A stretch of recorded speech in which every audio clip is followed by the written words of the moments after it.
Okay दोस्तों, तो कल हम लोग ये क्वेश्चन जो हम लोग कर रहे थे, क्वेश्चन है उसका सेकंड पार्ट है।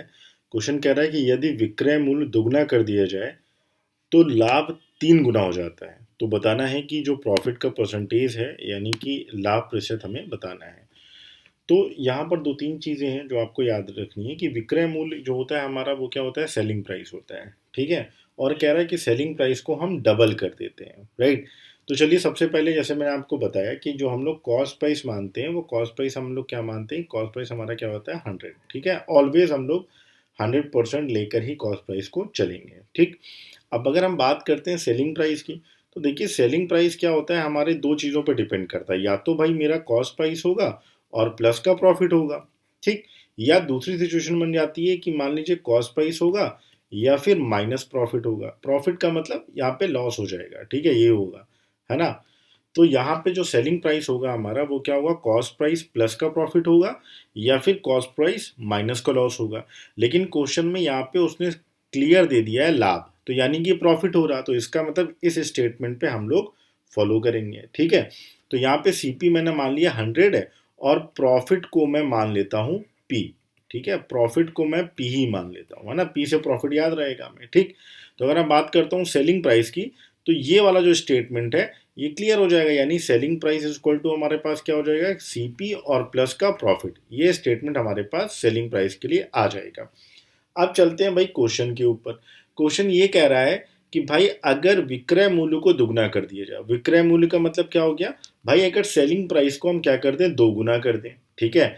तो सेलिंग प्राइस का मतलब अभी सेलिंग प्राइस हमारे पास सीपी और प्लस का पी है। अभी क्या हो जाएगा, टू सीपी और प्लस का हम क्या कर दें, इसको पी कर दें। ठीक है। तो कह रहा है कि जो हमारा प्रॉफिट है वो 3 टाइम्स हो जाएगा, जो प्रॉफिट है हमारा वो 3 गुना हो जाएगा। तो इसका मतलब ये हुआ कि जो मेरा प्रॉफिट अभी पी चल रहा है, वो जो प्रॉफिट है मेरे पास वो कितना हो जाएगा, मेरे पास हो जाएगा 3P हो जाएगा, है ना। 3 गुना हो जाएगा, यानी अभी पी है तो क्या हो जाएगा, वो 3 गुना हो जाएगा। ठीक। तो अगर हम प्रॉफिट निकालने की सोचें कि इंडिविजुअली हमारे पास प्रॉफिट क्या होगा, तो भाई प्रॉफिट हमारे पास क्या होगा, प्रॉफिट इज इक्वल टू क्या हो जाएगा, एस पी माइनस का सी पी।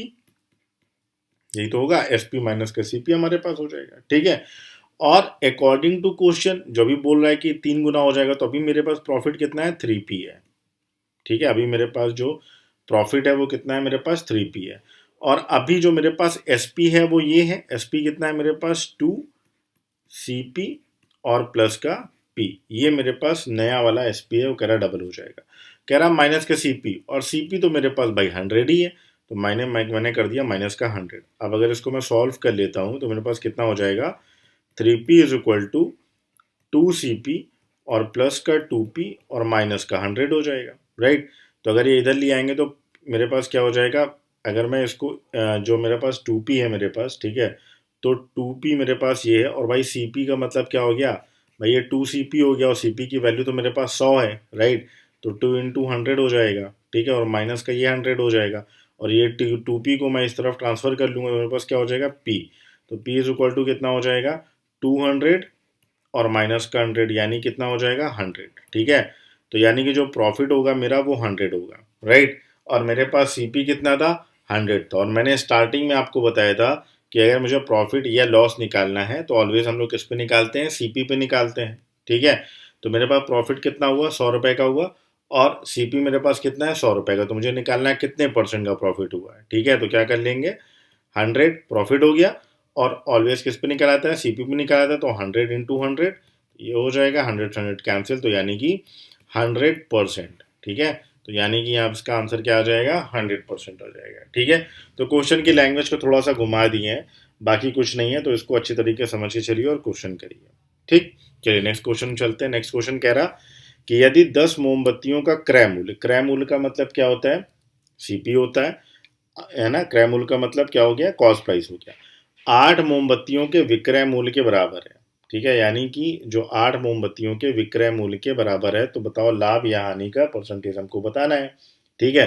तो कह रहे हैं कि 10 मोमबत्तियों का क्रय मूल्य 8 मोमबत्तियों के विक्रय मूल्य के बराबर है। ठीक है, 10 मोमबत्तियों का यानी कि 10 मोमबत्ती का सीपी जो तुम्हारा 8 मोमबत्तियों के जो एसपी के बराबर है। तो ऐसा समझते हैं कि जो हमारे कॉस्ट प्राइस है, ठीक है, वो कितना लग रहा है, मान लो 8 रुपये लग रहा है।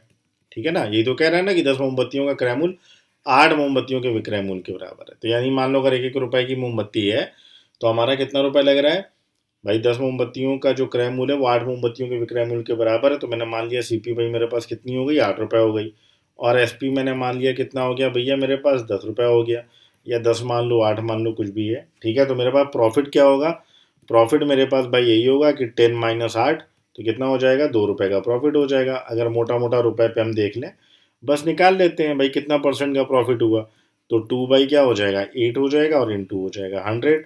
तो क्या हो जाएगा, 2 4 जा, और ये हो जाएगा 25। तो कितना हो जाएगा, 25% का हमें क्या हो जाएगा, प्रॉफिट हो जाएगा। बस समझ में आ गई, सिंपल है। फिर समझने की कोशिश करो। कह रहा है कि 10 मोमबत्तियों का क्रय मूल्य, यानी कि अगर हम बात करें कि अगर चलो एक जो मोमबत्ती है वो भाई मैंने 1-1 रुपए की खरीदी, तो 10 मोमबत्ती मैंने 10 रुपए की खरीद ली, यही तो हो गया। और वो 8 मोमबत्तियों के विक्रय मूल्य के बराबर है। ठीक है, तो यानी कि 8 मोमबत्ती उसने 10 रुपए की बेच दी। अगर हम ऐसे समझे कि भाई उसने 10 मोमबत्ती खरीदी 10 रुपए की, लेकिन 8 मोमबत्ती उसने बेच दी 10 रुपए की। ठीक है, तो 2 मोमबत्ती का जो हुआ वही तो प्रॉफिट हुआ ना, जो 2 मोमबत्ती का हुआ वही प्रॉफिट हुआ। तो 2/8 कर दिया मैंने, इंटू 100 कर दिया। ठीक है, तो 25% आ जाएगा। इंपॉर्टेंट क्वेश्चन है, कई बार पूछा जाता है। ठीक, चलिए नेक्स्ट क्वेश्चन देखते हैं। कह रहा है कि रुपए 234 को 3 व्यक्तियों ए, बी और सी में 1/2, 1/3 और 1/4 के अनुपात में बांटा जाना था, परंतु गलती से 2:3:4 के अनुपात में बांट दिया गया, इसलिए सबसे अधिक और कितना लाभ हुआ, ये क्वेश्चन पूछ रहा है। ठीक है, अब बात समझते हैं क्या कह रहा है कि देखो रेशियो का मतलब क्या होता है। जैसे मान लो बोला गया कि आपके पास 120 रुपए है, मान लो बोला कि आपके पास 120 रुपए है और इसको 1:2:3 के रेशियो में बांटा गया। तो बताओ, और 3% है, मान लो A:B:C। ठीक है, मैं समझा रहा हूँ, इस क्वेश्चन से लेना देना नहीं है। मान लो 3% है, A:B:C, और 120 रुपए था, उसको मैंने 1:2:3 के रेशियो में बांटा। तो एक बात पहले ये समझ लो कि रेशियो में कोई भी चीज़ होती है वो बेटा डेफिनेट नहीं होती है।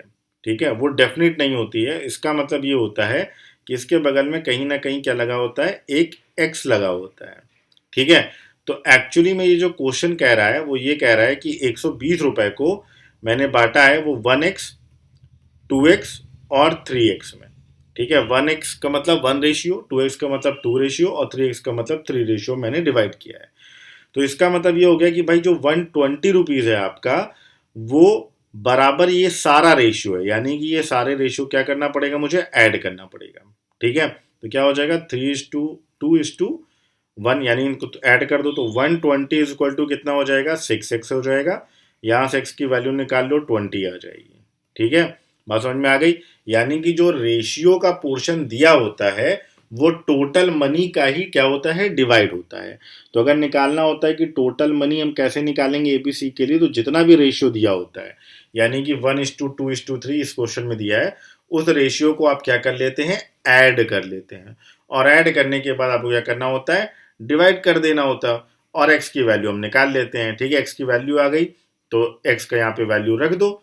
तो यानी ए को कितना मिला, 20 रुपए मिला, और बी को कितना मिला, 40 रुपए मिला, और सी को कितना मिला, 60 रुपए मिला। अब इन तीनों को जोड़ दो, कितना आ जाएगा, 20, 40, 60, 120 आ गया। अब इन्हीं का रेशियो निकाल लो तो क्या आ जाएगा, 1:2:3 आ जाएगा। बस समझ में आ गई कि रेशियो का हम डिवाइड कैसे करते हैं। समझ में आ गया ना कि रेशियो को हम डिवाइड कैसे करते हैं। ठीक, अब आते हैं हम इस क्वेश्चन के ऊपर, जो क्वेश्चन दिया हुआ है हमारा।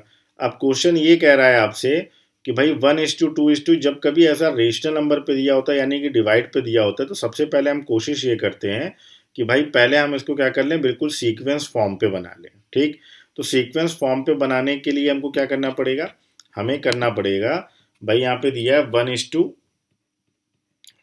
Ratio 1:3 ratio 1:4। ठीक है, जब कभी ऐसा कोई रेशियो दिया होगा तो हमें क्या करना है, उसका एलसीएम निकाल लेना है। ठीक है, एलसीएम क्या हो जाएगा इसका, भाई कोई भी ऐसा नंबर ले लो जिसमें 2, 3 और 4 का क्या जा रहा है, डिवाइड हो रहा है। ठीक है, तो क्या हो जाएगा, 12 हो जाएगा। तो कितना हो जाएगा, 6:4:3। तो ये हो जाएगा आपका एक्चुअल रेशियो, यानी कि 1:2:1:2:1/3:1/4 का नॉर्मल फ्रैक्शन क्या हो जाएगा, 6:4:3। बात समझ में आ गई, 6:4:3। तो अब ये कह रहा है कि भाई ए बी सी का जो पहले का रेशियो था वो कितना था, 6:4:3। इस रेशियो में पैसा बांटा जाना था, लेकिन गलती से जो पैसा बढ़ गया वो बढ़ गया 2:3:4 में। ठीक है, पैसा बटना किस में था, 6:4:3 में, और बटा कैसे, 2:3:4 में पैसा बटा। ठीक, अब ये कह रहे हैं कि बताओ कि जब गलती से बढ़ गया तो किसको सबसे अधिक और कितना लाभ हुआ। तो बटना था भाई 6:4:3 में, ठीक है, लेकिन बटा किस में, 2:3:4 में। तो लाभ किसको हुआ, यानी कि प्रॉफिट किसको, कितने रुपए हुआ। तो प्रॉफिट कैसे निकालेंगे भाई, प्रॉफिट निकालने के लिए भाई 234 रुपए देखो। ठीक है, जैसे मैंने आपको बताया कि भाई 234 रुपीज है, बटना था आपका 6:4:3, 6:4:3 में। ठीक है, तो यानी कि 234 बराबर कितना रेशियो हुआ, 6, 4, 10 और 3, 13। तो 13 में क्या कर लोगे आप, डिवाइड कर लोगे। ठीक है, अब अगर आपको ए का निकालना है तो मल्टीप्लाई आप कर देंगे ए के रेशियो का, यानी कि 6 का। अब इसको अगर सॉल्व करेंगे तो कितना आ जाएगा, 13 1 जा 13 और 10 कितना हो जाएगा, 8 जा, ये तो हो जाएगा। ठीक है, और समझ में आ गई। तो 18 6 जा कितना हो गया, मतलब 6 8 जा 48 और 4 बचा, ये हो गया 108। यानी कि भाई 108 रुपीज इसको मिलना चाहिए था। कितना मिलना चाहिए था, 108 रुपीज मिलना चाहिए था। ठीक है, लेकिन इसको मिल कितना रहा है, 2 रेशियो के हिसाब से मिल रहा है। अब जब हम 2 रेशियो के हिसाब से बात करेंगे तो फिर से अगेन हम 234 को हम डिवाइड करेंगे, 234 पे हम डिवाइड करेंगे कितने रेशियो का, 2 3 5 और 4 9 रेशियो का, और मल्टीप्लाई क्या कर देंगे, 2 कर देंगे। ठीक है, अब इसको सॉल्व करते हैं, कितना हो जाएगा, 9 2 जा 18 और 9 6 जा, तो कितना आया, 52 रुपीज आया। ये तो आ रहा है ना। ठीक है, मिलना चाहिए था इसको कितना, 108 रुपए, लेकिन मिल कितना रहा है, 52 रुपए मिल रहा है। ठीक है, मिलना कितना था, 108 रुपए, बट मिल कितना रहा है, 52 रुपीज। तो भाई कितना रुपए इसको, अब यहाँ पे क्या हो रहा है, इसको तो लॉस हो रहा है, प्रॉफिट तो हो नहीं रहा है। ठीक है, क्योंकि मिलना तो 108 रुपए था, लेकिन मिल कितना रहा है, 52 रुपए मिल रहा है। तो अब देखें यहाँ पे कितने रुपए का लॉस हुआ, तो क्या कर दोगे, 108 माइनस का 52, तो कितना आ जाएगा, 56 रुपीज का। लेकिन ये तो भाई लॉस हो रहा है ना, क्योंकि इसको तो पहले 108 मिलना था, अब मिल रहा है 52। तो ये जो A56 है ये तो ऑप्शन नहीं होगा हमारे पास। ठीक है, बात समझ में आ गई। और ना ये ए का मेरा प्रॉफिट होगा, तो मेरे पास बचते हैं 2 ऑप्शन। ये 2 ऑप्शन को हम निकाल लेंगे। ठीक है, अब ये तो मैंने अलग अलग निकाला, अगर इसी क्वेश्चन को मुझे एक साथ करना है, ठीक है, तो बात समझ में आ रही, मुझे निकालना है भाई कि मेरे को कितने रुपए का प्रॉफिट हो रहा है, मेरे को कितने रुपए का क्या हो रहा है, प्रॉफिट हो रहा है।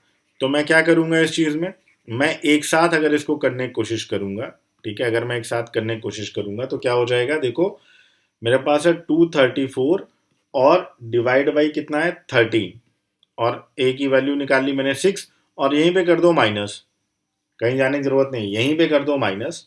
ठीक है, और 234 डिवाइड बाई कितना है 9, और इंटू कर लो 2, इसको सॉल्व कर लो तो ए की वैल्यू निकल आएगी। ठीक है, फिर अगर हम ऐसे ही सेम बी के लिए करेंगे तो क्या हो जाएगा, 234 बाई 13 इंटू क्या हो जाएगा, पहले वाले के लिए 4 हो जाएगा, माइनस फिर कर लो 234 बाई 9 मल्टीप्लाई बाई 3, इससे मेरी बी की वैल्यू निकल आएगी। ठीक है, और फिर इसी टाइप से मुझे सी की वैल्यू निकल आएगी। ठीक, जिसमें वैल्यू क्या होगी, सेकंड वाले में ज़्यादा आएगी। ठीक है, तो किसको सबसे अधिक और कितना लाभ हुआ ये पूछ रहा है, तो जिसकी वैल्यू क्या होगी, सेकंड वाले में ज़्यादा होगी उसको प्रॉफिट होगा, पहले वाले में कम होगी दूसरे वाले में ज़्यादा होगी तो उसको प्रॉफिट हो जाएगा। ठीक है, सिंपल सा क्वेश्चन है, इसको घर से करके लाइएगा, अगर नहीं आता है तो फिर मुझसे पूछ लीजिएगा, मैं आपको बता दूंगा। ठीक, चलिए नेक्स्ट क्वेश्चन देखते हैं। नेक्स्ट क्वेश्चन कह रहा है कि एक व्यक्ति ने एक रेडियो रुपीज 810 में बेचकर 10% की हानि उठाई। ठीक है, यदि वह उसे रुपए 1035 में बेचता है तो उसे कितने प्रतिशत का लाभ होगा, ये क्वेश्चन पूछ रहा है। अब क्वेश्चन क्या कह रहा है कि एक व्यक्ति ने एक रेडियो को 810 रुपए में बेचकर 10% का क्या हुआ, लॉस उठाया। 10% का लॉस उठाया उसने 810 रुपए में बेच के। अभी इसके पहले जो मैंने क्वेश्चन किए थे वो मैंने आपको बताया कि भाई ये 810 रुपए जो है, इसका मतलब ये हो गया कि इसमें आपका कॉस्ट प्राइस है। ठीक है, ये 810 रुपए में आपका कॉस्ट प्राइस है, और 10% का लॉस हो रहा, तो इसका मतलब कॉस्ट प्राइस से आप 10% माइनस कर दीजिए। ठीक है, तो यानी आपका जो कॉस्ट प्राइस होता है वो ऑलवेज कितना होता है, 100% होता है, और 10% का लॉस हो रहा, तो इसका मतलब 810 जो है वो आपका कितना है, 90% है। ठीक है। अब क्वेश्चन कह रहा है कि भाई 1035 में बेचता है, तो ये 810 रुपए जो है ये आपका सीपी तो है नहीं, तो आपको पहले क्या निकालना पड़ेगा, सीपी निकालना पड़ेगा। और सीपी मैंने आपको बताया क्या होता है, ऑलवेज 100% होता है। तो ये जो 810 है ये 90% है, ये जो 810 है ये 90% है, तो 100% की वैल्यू निकाल लेते हैं, तो कितनी आ जाएगी, 900 रुपए आ जाएगी। यानी कि भाई अब जो मेरे पास कॉस्ट प्राइस ओरिजिनल था एक रेडियो का वो 900 रुपए था, अब कह रहा है इसको 1035 रुपए में बेचना है। कितने में बेचना है, 1035 रुपए में बेचना है, तो प्रॉफिट बता दो। तो जैसे मैंने आपको पहले बताया कि कुछ नहीं करना, 1035 माइनस 900 कर देना है। ठीक है, जो हमारा प्रॉफिट होगा वो यहाँ पे निकला है, कितने रुपए का प्रॉफिट हुआ, और परसेंटेज निकालना है। तो नीचे जिससे हम कंपेयर करेंगे, तो किससे कंपेयर करेंगे, 900 से कि 810 से, 900 से, क्योंकि 900 हमारा क्या है, सीपी है, तो अपॉन पे 900 और इनटू हमने कर लिया 100। इसको मैंने सॉल्व किया तो कितना आ गया मेरे पास, यहाँ पे आया 135। ठीक है, 900 और इनटू हो गया 100, तो ये कैंसिल हो गया, यहाँ से कर लो 1 और 5, यानी कि 15% का क्या होगा, उसको प्रॉफिट होगा। ठीक है, तो दो बातें आपको, जब भी मैं परसेंटेज आगे पढ़ाऊंगा, अभी हम लोग ये प्रॉफिट एंड लॉस पढ़ रहे हैं, दो बातें आपको याद रखनी है कि सीपी ऑलवेज 100% होता है। दूसरी चीज जो याद रखनी है वो याद ये रखनी है कि जो हमारा हर एक चीज इस दुनिया में, कोई भी चीज है वो अपने आप में इंडिविजुअली क्या होती है, 100% होती है। ठीक है, तो अगर कोई क्वेश्चन आपसे कह रहा कि भाई 500 रुपए की बेचा, 10% का लॉस हो गया, तो मतलब 500 रुपए आप पे कितना है, 90% है। ठीक है, और आपको 100% निकाल लेना है, तो कुछ करना नहीं है, 500 अपॉन 90 इंटू 100 निकाल लेना है। अगर आपसे कह रहा है कि भाई 500 रुपए बेचने पे 20% का प्रॉफिट हो रहा, तो क्या करना है, 500 अपॉन पे 120 और इंटू कर देना है हमको 100। ठीक है, तो वहां से हमारी वैल्यू निकल आएगी सीपी की। ठीक, अब चलिए चलते हैं नेक्स्ट क्वेश्चन। नेक्स्ट क्वेश्चन क्या कह रहा कि योगेश ने एक रेडियो ₹510 में बेचने पे 15% की हानि होती है। ठीक है, जब वो 510 रुपए का एक रेडियो बेच रहा है तो उसे 15% की हानि होती है। ठीक, अब कह रहा है कि रेडियो को कितने रुपए में बेचा जाए ताकि भाई 15% का लॉस हो जाए। तो अभी हमने जितने भी क्वेश्चन पीछे किए, तो मैंने आपको बताया कि भाई ये 510 रुपए है, तो 510 रुपए है आपका, वो कह रहा 15% की हानि होती। जब हम किसी आइटम को 510 रुपए में बेच रहे हैं तो हमें 15% क्या हो रहा है, लॉस हो रहा है। ठीक है, तो इसका मतलब जो 510 रुपए है आपका, वो कितने परसेंट हो गया भाई, 85% हो गया, है ना। मैंने आपको बताया कि कोई भी चीज अपने आप में 100% होती है। तो कह रहा 510 में बेच रहे हैं तो 15% में क्या हो रहा है, हमको लॉस हो रहा, तो इसका मतलब 585% हुआ। ठीक है, और मुझे 15% का प्रॉफिट चाहिए, यानी कि उसी आइटम को अब मैं इसको दो स्टेप में कर सकता हूँ, या तो 100 निकालूं, फिर 100 में से मुझे सीपी निकलेगा, फिर मैं 15% निकाल के उसमें ऐड करूं। एक तरीका तो ये हो सकता है कि भाई पहले मैं इसका सीपी फाइंड कर लूं और जो भी आएगा उसका 15% निकाल के जो भी वैल्यू आएगी उसमें सीपी और प्लस का 15% ऐड करके तब निकाल लेंगे। एक तरीका ये हो गया। दूसरा तरीका क्या हो गया, डायरेक्टली कर लेते हैं। भाई 15% का लाभ चाहिए, तो यानी कि उस जो आइटम को कितने परसेंट में बेचना है, 115% में बेचना है, ये तो कह रहे हैं ना। ठीक, बात समझ में आ गई। तो अब हम इसको सॉल्व कर लेते हैं। क्या हो जाएगा, ये भाई हो जाएगा 17, 5 से करेंगे तो ये क्या हो जाएगा, 2 और 3 हो जाएगा, ये हो जाएगा 30, मल्टीप्लाई कर लो कितना हो जाएगा, 690 रुपये। ठीक है, इसका आंसर क्या आ जाएगा, 690 रुपये हो जाएगा। तो मेरी कोशिश ये है कि आप लोग किसी भी क्वेश्चन को वन स्टेप में कर पाएँ। ठीक है, यही कोशिश है, यहीं पे आपको पढ़ना है क्योंकि वहाँ पे टाइम बहुत कम होगा सुपर टेट के लिए। तो अगर आपको ये वीडियो पसंद आया तो प्लीज़ लाइक करें, सब्सक्राइब करें, और अगर कोई भी डाउट होता है तो आप प्लीज़ कमेंट करके पूछ सकते हैं। तो चलिए मिलते हैं नेक्स्ट वीडियो में।